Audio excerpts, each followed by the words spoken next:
अस्सलाम वालेकुम। ये कुछ बातें हैं जो आपको लाज़मी याद रखनी है। अगर नमाज़ पढ़ने का बिल्कुल भी दिल नहीं चाहिए तो सिर्फ़ फजर की नमाज़ एक हफ़्ता पढ़ कर देखें, फिर आहिस्ता आहिस्ता बाकी नमाज़ों तक जाएं। अगर अज़ान हो गई है, आप नमाज़ पढ़ सकते हैं तो फ़ौरन नमाज़ पढ़िए। फिर कितना ही अहम काम आप क्यों ना कर रहे हों, हमेशा ख़ुद को वज़ू की हालत में रखें।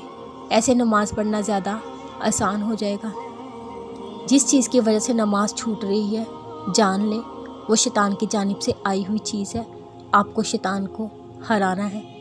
अच्छी सोबत में बैठें, कभी भी उन लोगों की सोबत में ना बैठें जो आपको नमाज से रोकते हैं या नमाज पढ़ने पर आपका मजाक उड़ाते हैं।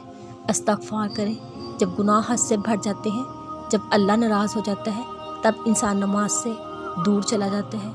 कसरत से तौबा करें, नेकियों में इजाफ़ा करते, सदका दें। सदका इंसान को अल्लाह के कहर से बचाता है।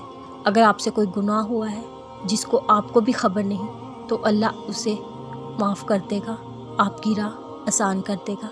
फारिग वक्त में कुरान की तिलावत सुना करें, इससे आप में बहुत मिस्बत बदलाव आएंगे।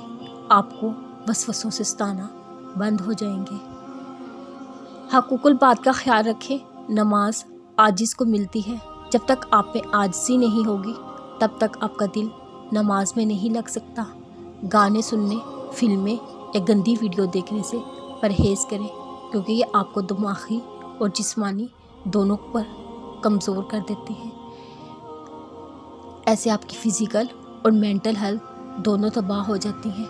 कोशिश करें छोटी छोटी बुराइयों से बचें, जैसे झूठ बोलना, इल्ज़ाम लगाना, दूसरों की ऐब करना, गाली देना, बदगुमानी करना, बहतान लगाना। एक प्रॉपर टाइम टेबल बनाएं, जिसमें सुबह से शाम तक आपने जितने भी काम करने हैं उन्हें नोट डाउन कर लें, ताकि आप बआसानी टाइम मैनेज कर सकें। मोबाइल फ़ोन का कम से कम इस्तेमाल करें, क्योंकि घंटों हम मोबाइल फ़ोन पर गुजार देते हैं।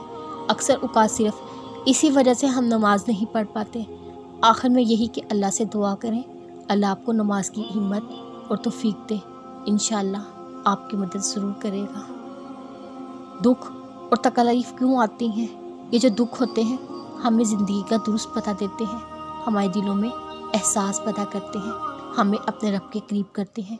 दुख हमें संवारने के लिए आते हैं। दुख बुरे नहीं होते, मगर ये हमें ज़िंदगी की समझ देते हैं। जब हम टूट कर बिखर जाते हैं तब अल्लाह से रुजू करते हैं।